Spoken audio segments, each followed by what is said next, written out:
Hello, welcome back to the channel. In this video, I'm going to create a quick in-depth comparison review about these two remote access tools platform, which is ISL Online and RemotePC. So to get started with a quick analysis, ISL Online in 2025 remains a top choice for IT professionals needing a secure, flexible remote support.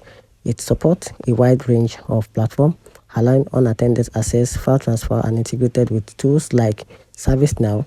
It's ideal for businesses that need a high security remote access with a custom deployment option like cloud and premises on or private cloud. Its interface is user-friendly and reliable, though pricing and occasional connection hookup are minor concern for some users.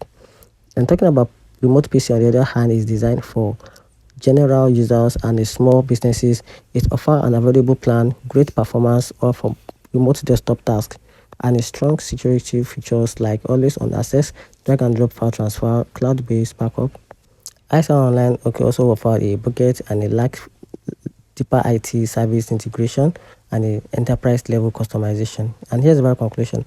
Go with ISL Online if you're an IT teams or enterprise needing an advanced support tools and a high security deployment, or choose Remote PC if you're a freelancer or a small business or everyday user looking for a reliable, easy to use and affordable remote desktop access. And that's it.